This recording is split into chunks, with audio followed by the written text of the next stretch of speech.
This is the Winston Air 2 Max, and today we're going to find out if this is in fact the first Winston saltwater rod that you're going to absolutely need to have in your quiver. Winston has almost always had a saltwater rod in the lineup. Recently, they've had the Air Max, the Air Salt. Earlier, they had rods like the Alpha Plus, and while I've actually found a lot of those rods to be quite good, generally, they haven't really appealed to broader audiences. In an effort to change that, Winston has introduced yet another one. In this case, the Air 2 Max. But the Air 2 Max is a little bit different than its predecessors. In particular, the rod that we're going to be reviewing today is the 8.5-foot 8-weight Air 2 Max. And to tease this rod a little bit, it's actually a very good saltwater fly rod. In fact, it might even be so good that it'll leave you with the question, why do I need a 9-foot rod? But before we get to how this rod casts, let's start like we always do by showing you some of the beautiful componentry on this Winston rod. Starting from the bottom, we've got this classic rounded Winston fighting butt. And in addition to having really nice cork, I find it to be a more comfortable fighting butt than some of the standard squares. Then we move into a double up-locking anodized aluminum reel seat.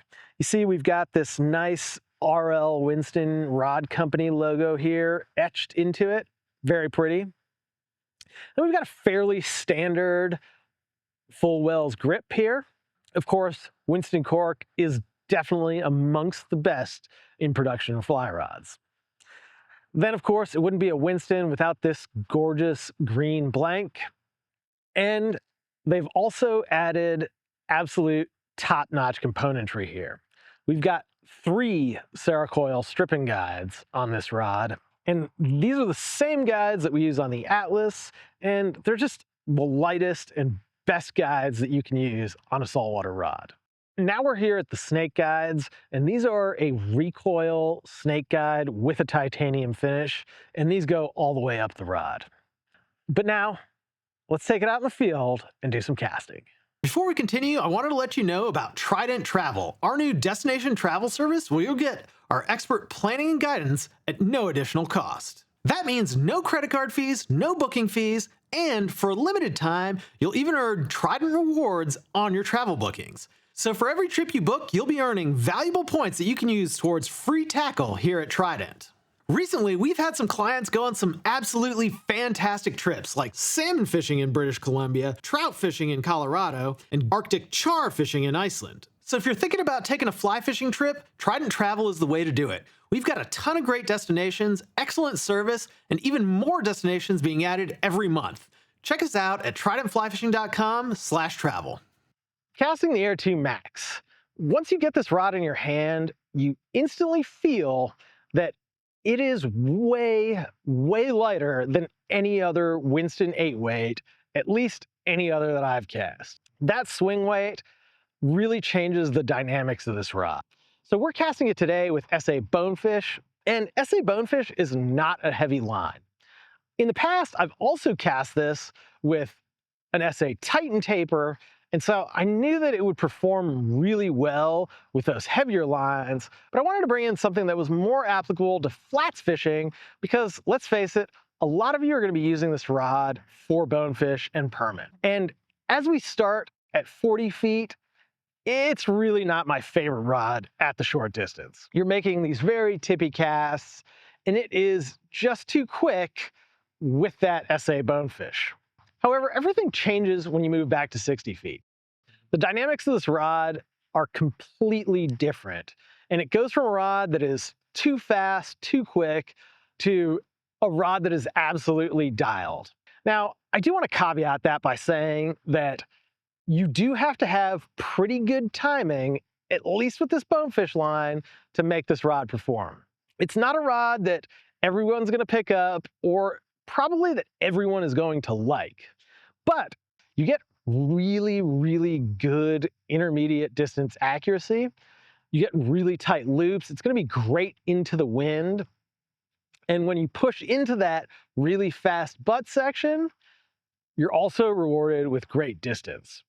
And that's what happens when you push it to 80 feet. You've got to really make sure your haul timing is good, and you've got to haul pretty deep. But this is a rod that really cannot be overpowered. You've got a rod that is extremely accurate at middle distances, and a rod that you can really push hard if you need to throw it a long way. And that's pretty much what every saltwater fly rod should do. And that makes this a really great one. As you can see, I am fairly impressed with this rod.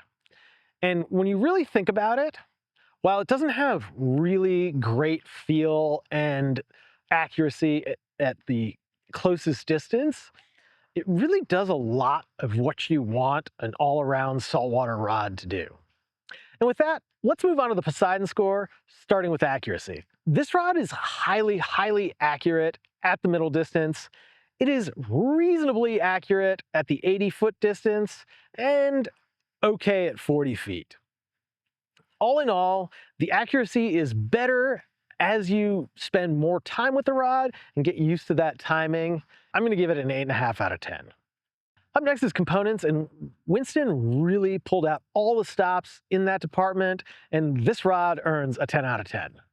In terms of distance and power, this rod is a little bit of a conundrum. Of course, you would get more distance out of a longer rod. It's just a longer lever. But on the other hand, it is a fairly fast rod, and one that if you can load the rod deep enough and put the bend into it, you are getting a lot of power out of it.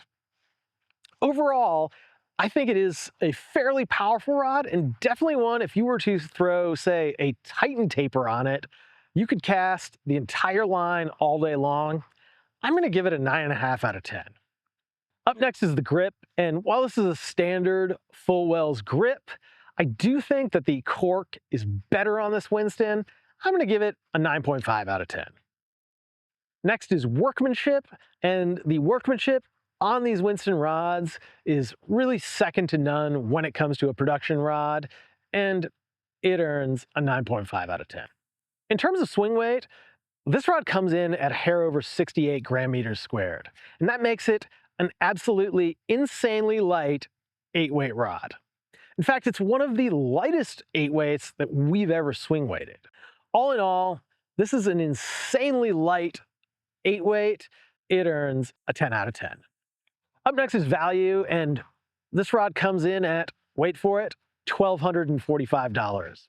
And while I do think you do get a reasonable value with a Winston rod, $1,245 is just really at the top of the single-hand rod market.